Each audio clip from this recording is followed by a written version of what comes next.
Back to the Slow Flowers Show with Deborah Prinzing. This is episode 608. The spring flower season is warming up, and today I have invited two guests to share about pricing strategies and selling through wholesale flower hubs. Just perfect for this season. You'll meet return guest Amelia Ihlo of Rooted Farmers, an online platform for flower farmers and a Slow Flowers podcast sponsor. And you'll meet New Jersey-based flower farmer Leah Ducey of Springwind Farm and the Garden State Flower Cooperative. We'll learn more about Leah's path to flowers, what she grows, and how she has developed a marketplace with other growers at the Garden State Flower Cooperative. And Amelia will share about some of the new tools and programs that Rooted Farmers has developed to help growers with pricing seasonal cut flowers. So let's jump right in and get started. I'll share our sponsor thank yous at the end. Well, hello, everybody. I am so excited today to have two guests, and we're going to talk all about flower farming and flower pricing and sales platforms, and just dive right in. I want to speak today, first of all, with and welcome Amelia Ihlo of Rooted Farmers. Hi, Amelia. Hi, Deborah. Thanks for having us. Oh, absolutely. And of course, Rooted Farmers is a podcast and show sponsor and good friends to Slow Flowers. Amelia is the founder of Rooted Farmers, and she is a flower farmer herself at a farm called Reverie Flowers. I don't know when you have time to farm, Amelia, but I have a lot of help. Oh, good. And just for those of you who don't know, Rooted Farmers is an online marketplace for local flowers, connecting flower farmers and their customers. And I just want to mention that Amelia has been a past guest of this show and podcast, a couple episodes. We're not going to go back and reinvent the whole history of the organization. We're going to just share those links in our show notes at slowflowerspodcast.com. You'll really enjoy going back and hearing the whole story of this really innovative company. But today we have an update and a special focus on a topic that is important to everyone, which is flower pricing and just the finances of flower farming. I think you're going to find this hugely helpful as you enter the busy growing and selling season. And so our second guest is going to bring us up to speed on the life of a flower farmer. Hello, Leah Ducey. How are you? Good. Hi, Deborah. Thank you for having me on. Oh, thanks for joining us. And Leah is co-owner, I guess, of Springwind Farm. It's a family farm, right? Yeah. Mm-hmm. And a Slow Flowers member. And you grow for several outlets, but you're based in Cream Ridge, New Jersey. Mm-hmm. And you sell wholesale through Garden State Flower Cooperative in Morristown, New Jersey. I don't know, how far away is that? A little over an hour. Okay. In the 1 hour radius that everybody seems to have to drive to move flowers, right? Well, thanks for joining us, Leah. It's so great to see you and introduce you to this audience. This is your first time on the show. Give us a snapshot of Springwind Farms. We're going to talk with Leah first, and then we'll bring Amelia in just a few minutes. So we talked about where you're located, but what are you growing? What are your channels? And tell us your story. Okay. Yeah. So Springwind Farm, we're in Central Jersey, and we have 20 acres. So I try to just specialty, like higher end cuts. We have 4 high tunnels. And so right now in the spring, we have ranunculus and poppies and anemone, and the foxgloves are coming in.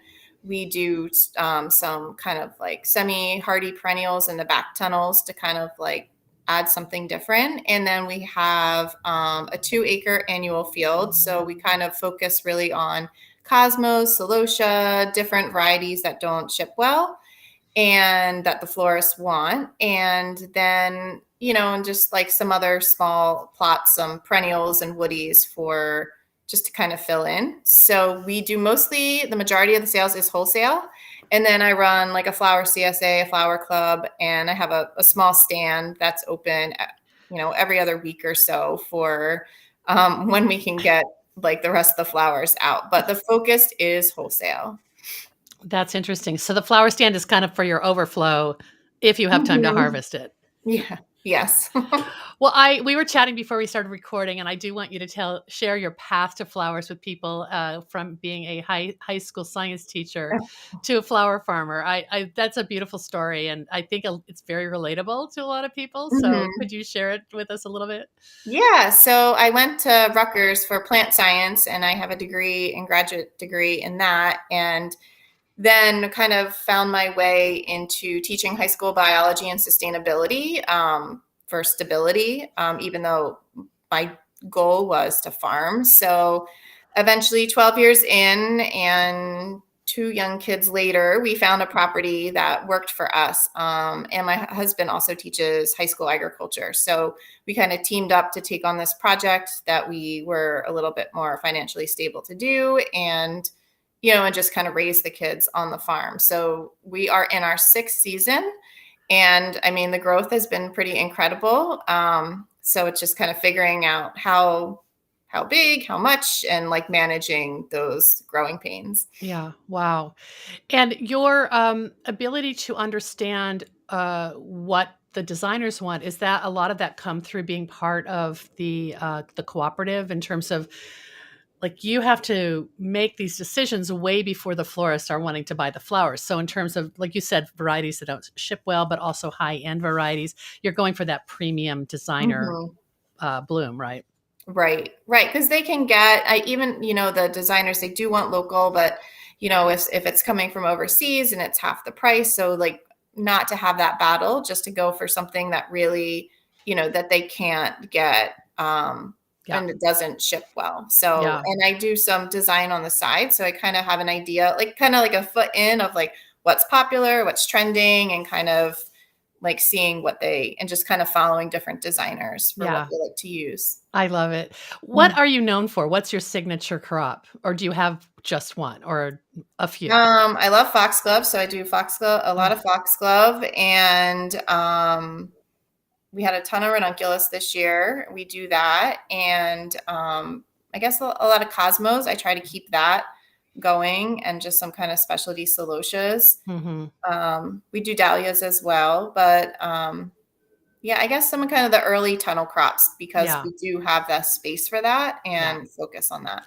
And that is really smart, because Mhm. everybody's hungry for local flowers, for juicy focal flowers, and the fact that you can have them. What was your earliest harvest? Was it March? Yeah, they start coming in March. It depends. Wow, that's awesome. One other thing before we bring in Amelia, how did you sell before joining the cooperative, and did the cooperative really allow you to, like, increase your production? How did that relationship? Because they're about 3 years old, right? I actually 2019. So Oh, before yeah, COVID. That's right. Yeah. right.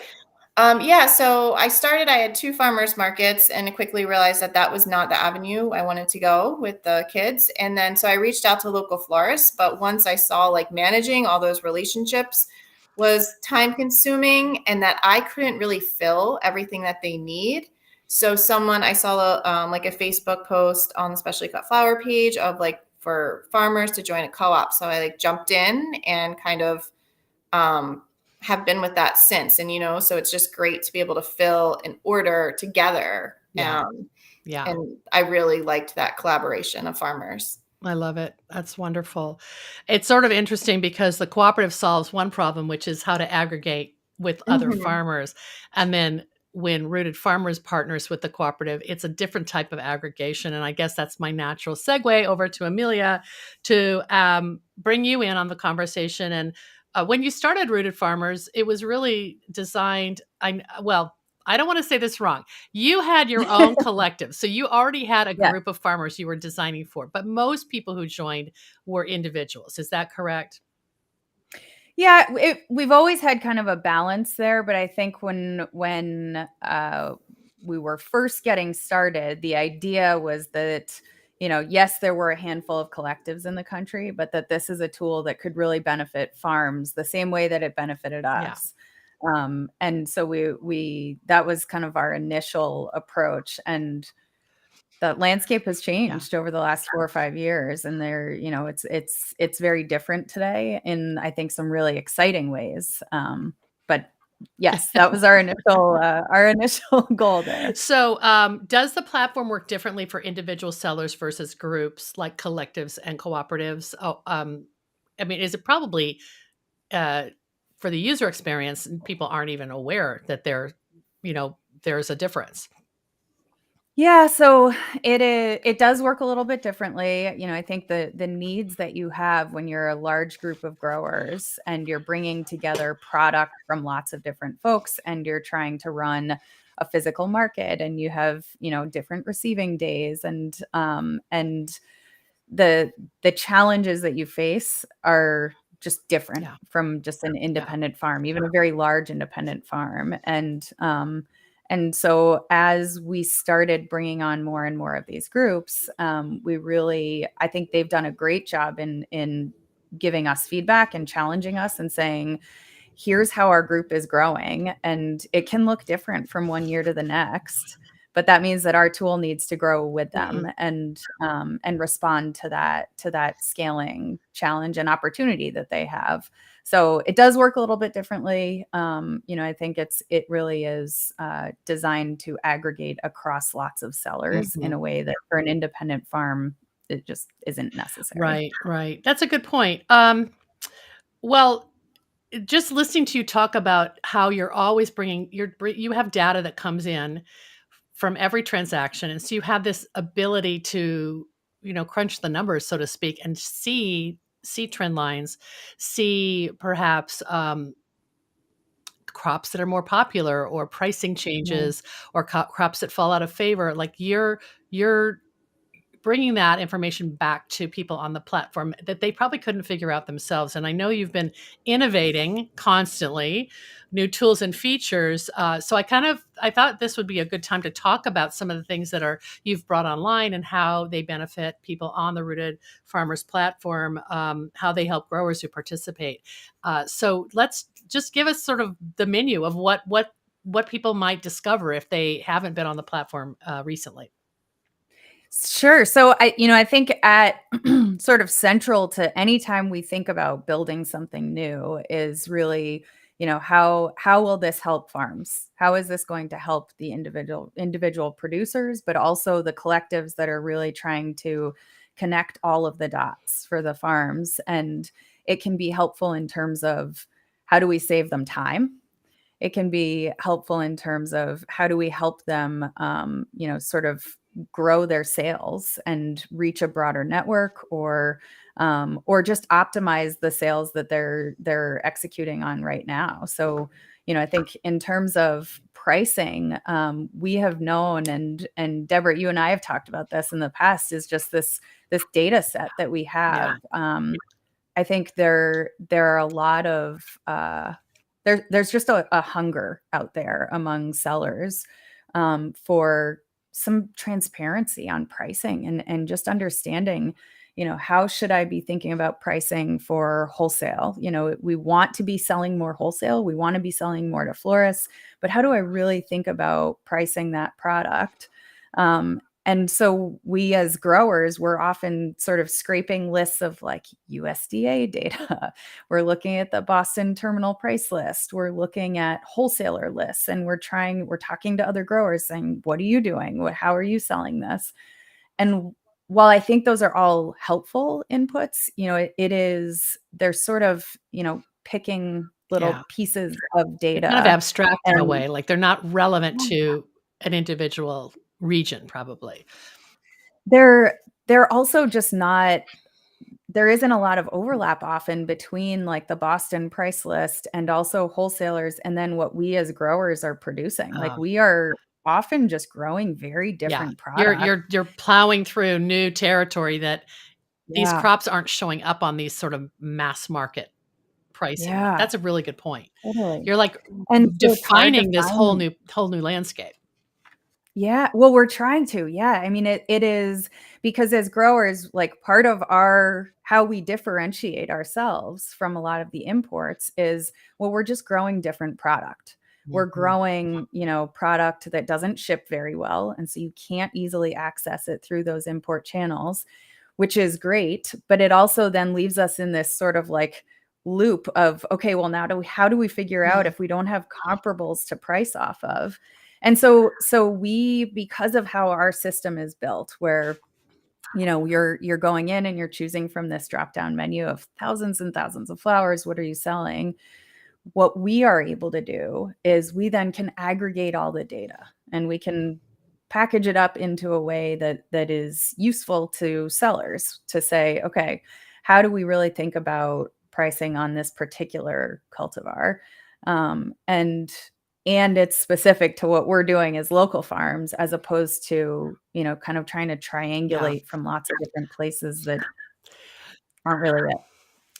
And you're doing it in a way that is, you're not revealing anybody's proprietary pricing. It's because it's kind of general across the whole platform of farms that are Yeah. participating in Brutus. So it's, in a way, there's a confidentiality involved. And so people should feel that they're not giving their information direct to a direct competitor, but they're just seeing Right.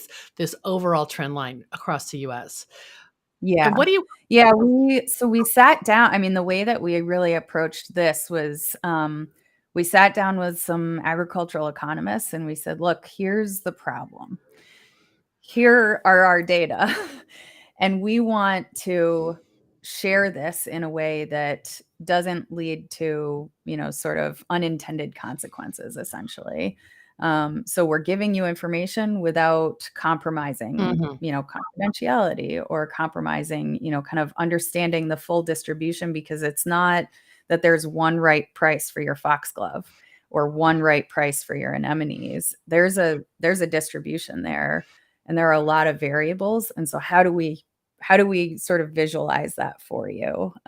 Was that exercise that we went through. So that was most of last year that you were trying to develop this Yeah. way to look at the data and how it's best to communicate it to the farms. Yep. Okay, so did you just introduce a new tool or feature that is now available just for 2023? We did, Okay. yeah. So beginning in January, we, part of the other feedback that we had been hearing both from farms and collectives was, that there really is not a single product, like one right size product for all farms and all collectives, regardless of how big or advanced or, experienced they were. We really needed to introduce this idea of different tiers, essentially, like, Oh, you mean on the kind of Rooted Farmers platform? Because it was yeah. pretty And so much a basically a professional and non-professional categories at the time, right? it is Okay. now. It wasn't. Okay. Before, it was just a one size fits all. And so now we have kind of the pro tier. And so in the pro tier, we have a lot more analytics tools. And included in that is also the pricing tool here, which we can look Yeah, at, let's do that. and we can kind of just take a look at what that So looks this like. is access, you will access this if you are at what is the level again? Premier level? Pro The level. pro Okay, tier. sorry. Yep. Yep. All right. So this is an example of what We're looking what at the yeah, anemones this is here. you log in and you choose the crop that you want to get information on. Is that correct? Yep, Okay. exactly. So Yeah, so we've pulled up a more generic listing here for anemones, because we just want to take a look at 2023 also, now that we're in this spring selling yeah. season and we've got some 2023 data. But you can search for, down to any cultivar level if you're looking for that. And so one of the things that we do is we say, well, we're not going to show you data if it's just one bunch of one thing from one seller in this pocket of the country. We want to make sure we have enough of a threshold there that it's useful Mhm. and representative. Mm. So as we start seeing more and more sales coming in on products for 2023, then you see the 2023 data pop up, which you can see here. That is so interesting. So it goes back to 2021. At least you get Yep. 3 years. Okay, so this is called the Rooted Range Flower Pricing Tool. Kind of cool. Hmm. And Yep. I like where it says on the upper right hand, pricing is a dynamic exercise. Prices evolve over time and also reflect a variety of harvest practices, product attributes, and market dynamics. And then I see you have a hot link for stem link or hot link for stem link. So is that one of the Yeah. variables you're talking about? Yeah, so for a lot of these products that we're selling commonly, like frequently, we want to help provide context there on where are some of those common drivers to it. And so for anemones, we know our first cuts are very different from our third cuts. And that stem length variable drives pricing. In other words, you should not have the same price for your 6-inch stems that you have for 12-inch stems. Sure. That's just not appropriate. There's still value there, but it's not the same price. And so as you're increasing in stem length, theoretically, and assuming your harvest practices and you're actually not, cutting them after they've been pollinated, things like that, you're moving higher up in that range. And this just allows you to look kind of at those trends over time that you were talking about, Deborah, is, what's happening in 2021. Well, we can see that most sales were between $1.30 and $1.50 on this particular flower. And that range broadened in 2022. And now in 2023, we're seeing prices going up a bit, even from the 2022 increase. So That's interesting. it's as a grower, I think Leah can weigh in both in the grower perspective and also on the collective manager perspective too. Okay, that's great. I'm glad you mentioned that. So, Leah, you're the manager of the collective? I am the president, and we have a market manager. Oh, you're the cooperative. Sorry, not collective. Okay. Just to add another hat to wear, right? So you're probably quite involved with this in terms of guiding other farmers. Tell me a little bit about how this has helped you. This tool has helped you. I know it's just 4 months in, but or how do you anticipate using it going forward? Right. So I did use it. So we set a price list for our farms, like a guide, like a kind of or a range really of what they should be offering because, along with quality, stem length, we want to make sure the pricing is consistent when a designer comes in.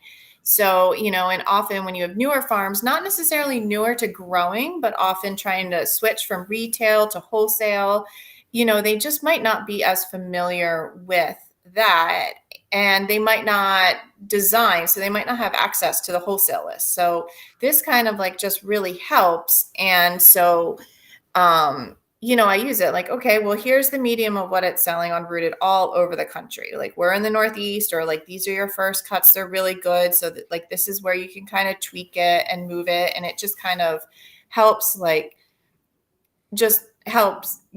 give more backing to the pricing that we've picked for each crop. And I love it. And also it does sort of give you confidence to not second guess yourself if some customers, maybe questions the pricing. Obviously you have the ability to do special promotions or to do bulk sales. So everything is still probably specific to that season or that client. But this is an incredible tool. I like that you have that kind of maroon or fuchsia component that it says most sales, but then things do fall in the lower range or the higher range depending. And those variables, they could be all kinds of things, right, Amelia? Yeah. Yeah, it could be all sorts of things. And it's also just recognizing that there is not one right price. If you're looking at this, you're saying, most sales, 90% of sales fall between $1 and $2 in 2022. And there are reasons that you would want to price product, an anemone, down at $1 a stem if it's really, a much shorter stem, or it's, the sort of thing that doesn't have a lot of flexibility in kind of the arrangements it can be put into. Or if it's really hot and everything's blowing open at the same time, you're like, we got to move this stuff. I've seen that happen to a few people around the country. So I don't know what it's been like in New Jersey or right now. Maybe it's more stable weather-wise. No. No, not here either. So sorry. 3 days of 90, like blew all the tulips. It's rough. It's rough. But I just wanted to pipe in and add too, like this pricing I find super helpful for all those crops that Amelia was talking about that like aren't on wholesale lists. It's like, oh, we have these growers with these cool shrubs or perennials. It's like, what the heck do we sell this for? This is not on Boston. The wholesaler doesn't have it. What's close? Who else has it? And like, just to be like, okay, yeah, we were right on point with that, or we could go up or down, it's just That's a really good point, because some of these things that people are basically cutting out of established gardens, like the woody ornamental shrubs, their season's so short too that there's not a lot of data on how they've been sold. So I'm sure that over time, one of the words that I wrote down that Amelia said was optimize. I feel like over time, every year you're going to have all this new bucket of data, and that's only going to make this tool more robust. Mhm.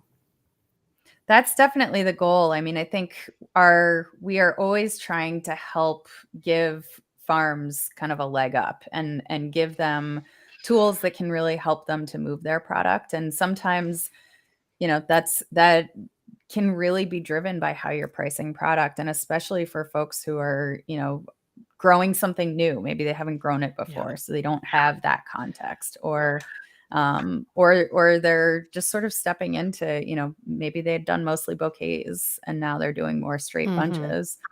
It's just one more data point to help them think through that decision. Yeah. And it sounds like there's a bit of a give and take, that the people at the collective and co-op level, like the leadership, as we hear from Leah, you're giving Rooted Farmers some input too on what else you'd like to see or how you use this tool, because you're kind of partners in that regard, trying to improve this for everybody. And for everybody, I mean, the whole local floral marketplace is benefiting from more professional pricing. I would think it just benefits everyone that there's more consistency, I guess. Absolutely. I think that is all of the feedback that we collect ends up benefiting both the buyers and the sellers on both sides, because it's sort of a crowdsourced approach to product design. Is, tell us what you're struggling with, and then let's figure out how to solve these problems. When we're hearing it in New Jersey, and also in, North Carolina, and also in Utah, and, also in New Mexico, that's a problem that really needs a solution that's kind of, reflects all of these different regions. Amelia, is there anything else on the platform you want to show right now, or shall I just bounce us back to the larger screen? No, we can bounce back. Okay, great. Okay, that was really fun. Well, what do you have in the works for 2023? What's happening at Spring Wind Farm and with the Garden State Flower Cooperative? You're just growing your heart out. I can't believe you have time to get on the Zoom call, on this call with me. So with the co-op, we've added 2 days, and now we're looking at delivery. So we're really trying to move flowers, because the goal too is to get growers to commit to wholesale, so when you just have one cut a week, they still have to do their retail for that second cut for the stuff that doesn't hold. So we're really trying to figure out how to do that, either if it's a retail component of the co-op, or those event designers or brick and mortar looking to re-up their shop supply. And so that's the same with the farm. I'm trying to schedule my cuts and grow more during the week when the kids are in school, and then I'm free. But in the spring, it's a lot of volume. So it's been interesting, but it's, just more, more of one type of flowers to really be able to fill those orders. That's our goal that we tell farmers. You just at least 10 bunches of something would be good to offer, especially those crops that you can crank out like that. That's a really good point. It's so seductive to have hundreds of varieties, but from a business point of view, you want to go deep in some of your best sellers and your best colors, I guess. And the designers, they get frustrated if they can't fill an order with, we want them to come to us and have faith and put their whole order in us, instead of having to source in 3 different spots. Sure. And what do you think is going to happen with the delivery? Is that something that you'll have to raise some funds for, or pool your resources? We'll see. No, there's a U-Haul down the corner, so it's our next. Oh, you don't need to buy a van. I see what you're saying. No, just kind of test it out and see, because I think some of the shops is, people get short-staffed, and even if they can't get out to come pick up the product. So we just need to get it to them. So we're constantly brainstorming to move all the flowers and make the growers happy that they're moving it, and the designers happy that they can get it. You're echoing what was my conversation 2 weeks ago with Jessie Witcher of Understory Farm in Burlington, Vermont, where she really talked about the fact that wholesale, if you can go all in with wholesale, it's actually a source of profitability. Mhm. And I'm hearing that from you too, Leah. Like you just want to have more ways to harvest twice in a week and push that out through wholesale. Even though you love your flower club customers, you're never going to abandon them. That's kind of more of your community, probably. Right. It's just the labor making bouquets. I love making bouquets. So I keep the flower club really small. So I enjoy making those bouquets. If I grow it, then it's just like cranking them out and it's not really fun for me anymore. Yeah. But the wholesale, I just like seeing it all come in and leave. Like it's just fun to see it, like the cooler empty and go into somebody. And then I love seeing what those designers do with it. Right. Right. It's so inspiring. Oh, I Mhm. love that. Are you working on some new product introductions, Amelia, for the pro level or for across the platform? Yeah, we're always working on That was kind of a dumb question, right? I think right now our focus is really kind of getting everybody onboarded and up to speed because it's spring and everybody's Yeah, it's starting. crazy time. And the weather this year has been, and I feel like we say this every year, right? But I think where everybody's running 2 to 3 weeks ahead of schedule In from what they were in some expecting. regions in the Pacific Northwest, 2 weeks behind. Yeah, It's been such a cold behind. spring. But that just Yeah. is the variable that you're right, they can't predict, right? Yeah, no, and so it's really just trying to be responsive to Mhm. that. We've got dozens of collectives and cooperatives that we're working with, and so it's just making sure that everybody has what they need to kind of be running smoothly Yeah. as we kind of approach these Mother's Day Yes. ordering windows. Oh, I know, I that's just looming out there, I mean, exactly. I But no, I think for later in the season, we have some new tools coming out this week on point of sale, which is really, I think, we're finding that for collectives and cooperatives that are running big markets, it is becoming there's a lot of opportunity to move flowers on the floor, Okay. and so really improving those tools, more analytics. I think we're always just looking at growers who are saying, look, I can run my business more intelligently and more profitably if I have these types of insights into how my sales are working. And so we've been rolling out more and more analytics tools.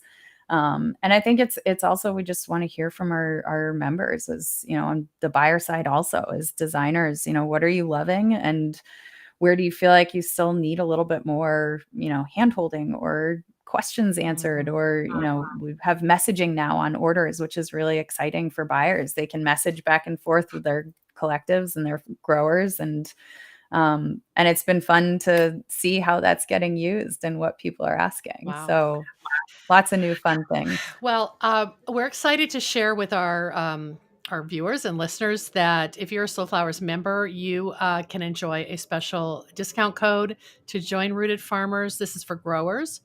Mhm. It's a $75 off discount for the year, and courtesy of Rooted Farmers. Thank you for that generous discount. Do you want to talk a little bit or walk people through how that works, Amelia? Yeah, so it's just a coupon code that you'll use when you go in. So you can hear more about this on some of our other podcasts with Deborah, but we have an application process. So we make sure that we're screening everybody who comes onto Rooted as a wholesale buyer or a wholesale seller.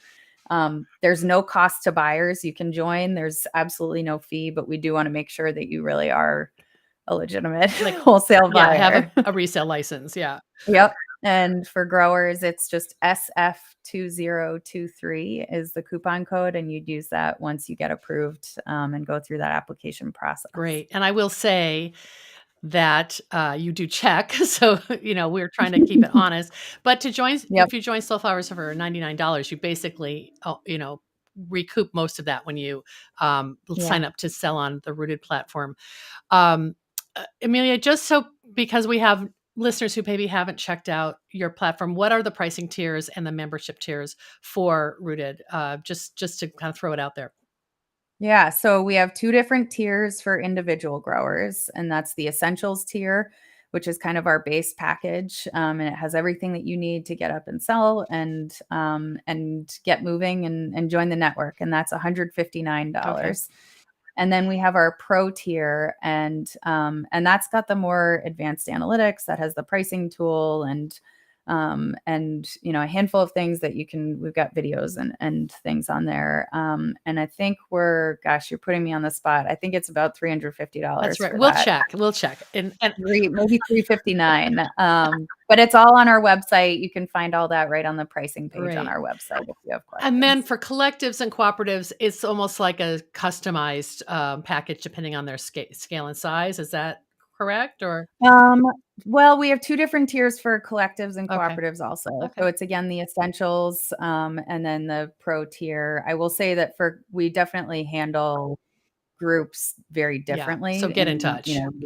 we're really partnering closely with them. Yeah. So we meet you and we make sure everybody works well together, and it's a little bit different of an application process. It sounds like it's a little bit more of a collaboration. It's because it's Yeah. so specialized.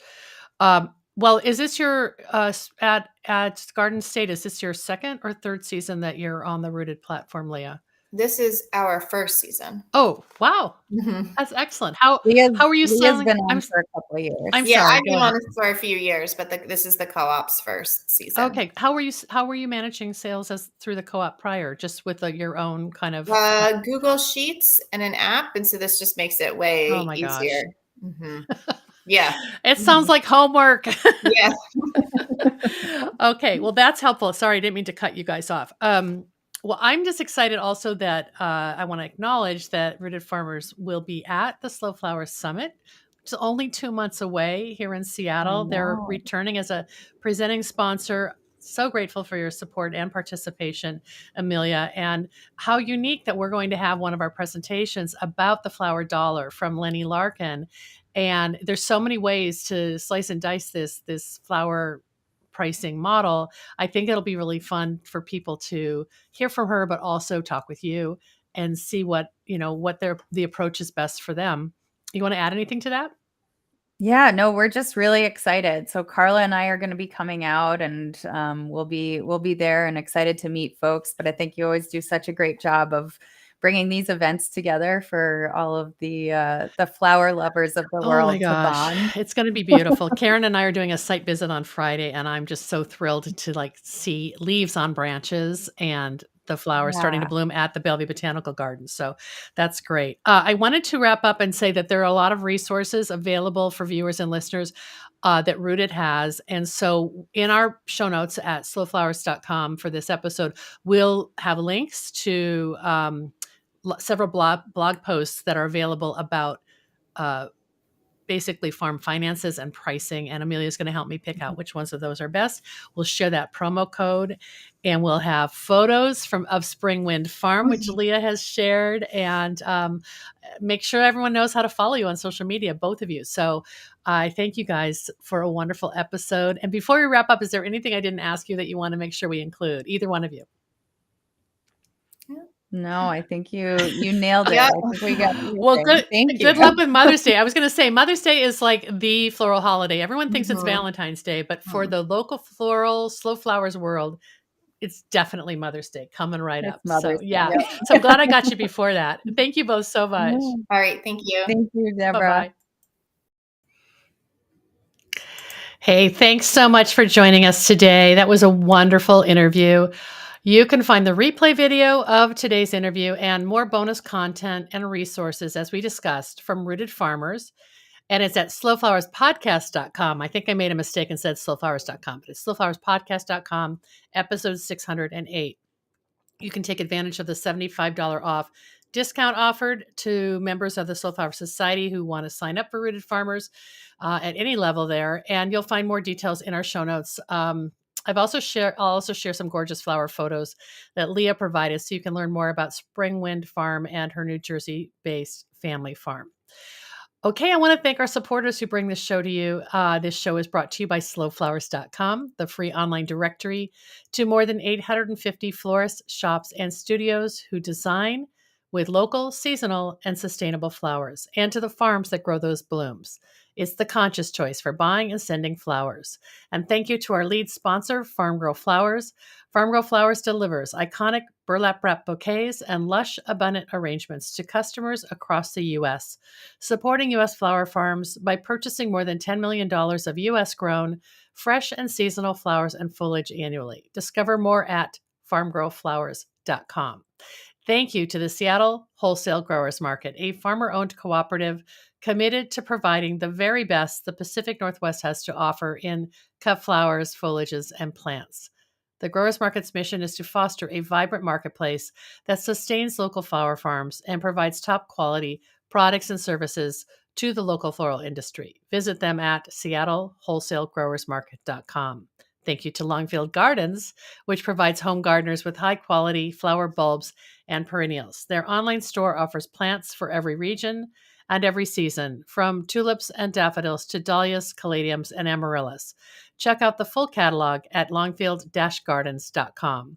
And thank you to Rooted Farmers. Rooted Farmers works exclusively with local growers to put the highest quality specialty cut flowers in floral customers' hands. When you partner with Rooted Farmers, you are investing in your community, and you can expect a commitment to excellence in return. Learn more at rootedfarmers.com. The Slow Flowers Show is a member-supported endeavor, and I value our loyal members and supporters. If you're new to our weekly show or our long-running podcast, check out all of our resources at slowflowerssociety.com. I'm Deborah Prinzing, host and producer of The Slow Flowers Show and The Slow Flowers Podcast.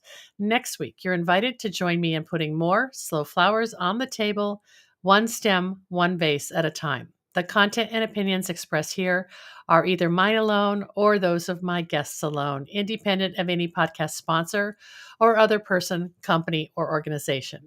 Thanks so much for joining me today.